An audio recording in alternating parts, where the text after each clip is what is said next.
Có một câu mà tôi nghe rất nhiều lần, đến mức gần như trở thành câu cửa miệng của nhiều phụ huynh Việt Nam. Nhà tôi thấp sẵn rồi, con cao sao được? Câu nói này nghe thì có vẻ rất hợp lý. Bởi từ nhỏ tới lớn, chúng ta đều được dạy một điều rất đơn giản. Chiều cao là do gen. Cha mẹ cao thì con cao, cha mẹ thấp thì con thấp. Hết. Niềm tin đó tồn tại lâu đến mức nhiều người xem nó như một sự thật hiển nhiên, không cần bàn cãi. Khi đã tin rằng mọi thứ được quyết định sẵn từ lúc sinh ra, phụ huynh thường có xu hướng chấp nhận, thậm chí buông xuôi, thay vì tìm hiểu xem mình có thể làm gì khác đi cho con. Nhưng nếu câu chuyện chỉ dừng lại ở đó, thì sẽ không có lý do gì để y học, sinh lý học và dinh dưỡng học dành hàng chục năm nghiên cứu về tăng trưởng chiều cao ở trẻ em. Và càng không có lý do gì để chiều cao trung bình của người Việt Nam tăng dần qua từng thế hệ, trong khi hệ gen về cơ bản không thay đổi. Vậy vấn đề thật sự nằm ở đâu? Thực tế, khoa học không nhìn chiều cao như một con số đơn lẻ, mà như kết quả cuối cùng của rất nhiều hệ thống sinh học phối hợp với nhau. Xương, cơ, hormone, hệ thần kinh, hệ tiêu hóa và cả môi trường sống, tất cả đều có liên quan. Chỉ cần một mắt xích trong chuỗi này hoạt động không tối ưu trong thời gian dài, kết quả tăng trưởng sẽ bị ảnh hưởng, dù nền tảng di truyền ban đầu không hề xấu. Gen di truyền có ảnh hưởng, điều đó là không cần bàn cãi. Nhưng gen không phải là bản án chung thân cho chiều cao. Theo nhiều nghiên cứu lớn về tăng trưởng, gen quyết định phần lớn tiềm năng chiều cao của một đứa trẻ, nhưng phần còn lại phụ thuộc vào môi trường sống. Môi trường ở đây không chỉ là nơi ở, mà bao gồm dinh dưỡng, giấc ngủ, vận động, hệ hormone, lối sống hàng ngày và đặc biệt là thời điểm can thiệp. Nghe thì phần không phải gen có vẻ không nhiều, nhưng trên thực tế, chính phần này có thể tạo ra sự khác biệt vài cm, thậm chí hơn 10 cm giữa những đứa trẻ có nền gen tương tự nhau. Và đó chính là khoảng cách giữa một đứa trẻ thấp hơn mức tiềm năng của mình và một đứa trẻ đạt gần tối đa chiều cao mà cơ thể nó có thể đạt được. Sự khác biệt này không xảy ra trong một sớm một chiều. Nó tích lũy rất chậm, rất âm thầm, qua từng năm, từng thói quen nhỏ mà nhiều khi phụ huynh không để ý. Vấn đề lớn nhất không phải là phụ huynh thiếu quan tâm, mà là phần lớn phụ huynh bắt đầu quá muộn. Nhiều gia đình chỉ thực sự lo lắng về chiều cao khi con học cấp 2, khi con bắt đầu dậy thì, hoặc khi nhận ra con thấp hơn bạn bè cùng tuổi. Khi đó, phụ huynh mới cuống cuồng tìm sữa tăng chiều cao, thực phẩm bổ sung hay những giải pháp được quảng cáo là cấp tốc. Nhưng lúc ấy, một phần quan trọng của cửa sổ tăng trưởng đã đóng lại.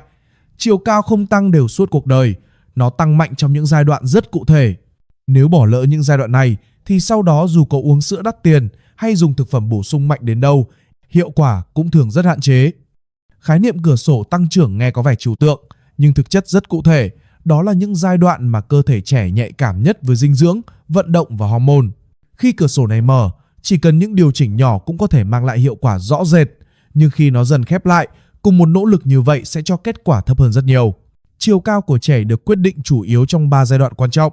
Giai đoạn đầu tiên là giai đoạn bào thai, khi chiều cao bắt đầu được định hình trước cả khi trẻ chào đời.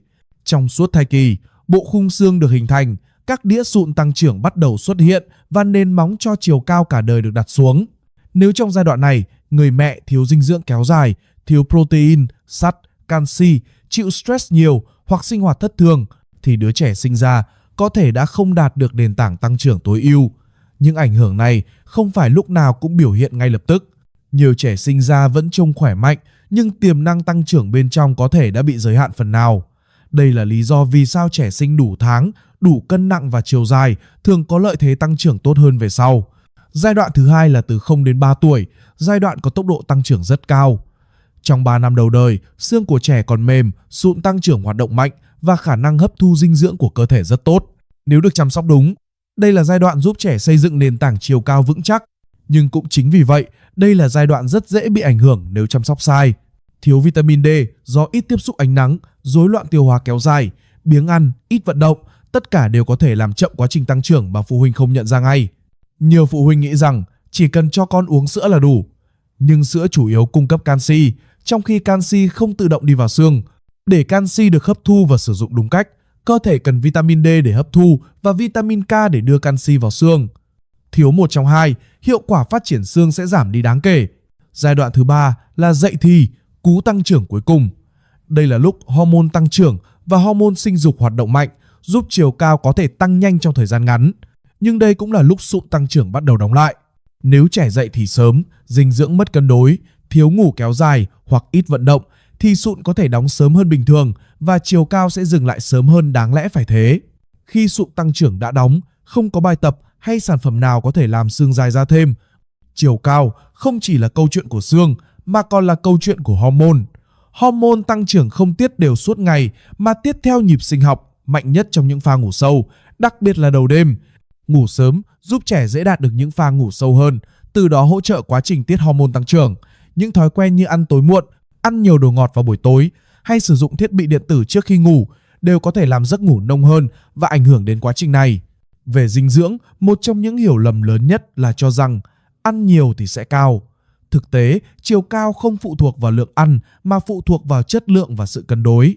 Một hệ xương muốn phát triển tốt cần protein để tạo cấu trúc, canxi để tạo độ cứng, vitamin D để hấp thu, vitamin K để cố định, cùng với magie, kẽm và nhiều vi chất khác. Thiếu một mắt xích, cả hệ thống sẽ hoạt động kém. Trẻ ăn nhiều nhưng chủ yếu là tinh bột, nhiều đường, thiếu đạm và vi chất vẫn có thể tăng cân mà không tăng chiều cao. Vận động cũng đóng vai trò quan trọng, nhưng không phải theo cách càng nặng càng tốt. Xương dài ra nhờ lực kéo, lực nén vừa phải và chuyển động lặp lại. Những hoạt động như chạy nhảy, nhảy dây, bơi, bóng rổ hay vận động ngoài trời đều rất phù hợp cho trẻ. Không cần bài tập thần thánh, không cần tập nặng, điều quan trọng nhất là sự đều đặn mỗi ngày. Vấn đề là rất nhiều phụ huynh đang làm đúng từng thứ một, nhưng sai ở nhịp tổng thể. Ngoài các yếu tố sinh học, chiều cao của trẻ còn chịu ảnh hưởng lớn từ tâm lý. Trẻ thấp thường dễ bị so sánh, trêu chọc, từ đó hình thành sự tự ti và ngại vận động. Ngại vận động lại khiến cơ thể phát triển kém hơn và một vòng lặp tiêu cực bắt đầu hình thành. Can thiệp sớm vào chiều cao, vì thế không chỉ là chuyện xương dài thêm bao nhiêu cm mà còn là cách để ngăn chặn sớm một chuỗi hệ quả tâm lý bất lợi. Một sai lầm nguy hiểm khác là sự cực đoan. Có phụ huynh ép con cao bằng mọi giá khi còn rất nhỏ, bổ sung dồn dập nhiều sản phẩm mà không theo dõi phản ứng cơ thể. Ngược lại, có người lại chờ đến khi con lớn mới bắt đầu quan tâm, khi cửa sổ tăng trưởng đã hẹp. Chiều cao không cần vội, nhưng cũng không được chậm. Cuối cùng, điều phụ huynh nên nhớ là chiều cao không thể mua bằng tiền, không tăng nhanh trong vài tháng và không thể sửa chữa khi đã quá muộn. Nó là kết quả của việc hiểu đúng từ sớm, chăm sóc đều đặn và kiên nhẫn trong nhiều năm. Cha mẹ không cần tạo ra một đứa trẻ cao vượt trội. Điều quan trọng hơn là đừng vô tình làm mất đi chiều cao mà con vốn có thể đạt được. Chiều cao của trẻ không hoàn toàn do gen, không đến từ một viên thuốc và không phải phép màu. Nó là một chiến lược dài hạn. Và nếu chỉ nhớ một điều duy nhất thì hãy nhớ điều này. Đừng đợi con thấp rồi mới bắt đầu. Nếu bạn là phụ huynh hoặc đơn giản là người quan tâm đến sức khỏe và sự phát triển lâu dài của trẻ, hãy đăng ký kênh để đồng hành cùng chúng tôi. Nội dung trong video này mang tính giáo dục và cung cấp kiến thức phổ thông, được tổng hợp từ các nguồn khoa học và y học chính thống. Phụ huynh nên theo dõi biểu đồ tăng trưởng của trẻ, tham khảo ý kiến bác sĩ hoặc chuyên gia y tế khi cần thiết, không tự ý áp dụng các biện pháp can thiệp mạnh hoặc sử dụng sản phẩm khi chưa có tư vấn chuyên môn.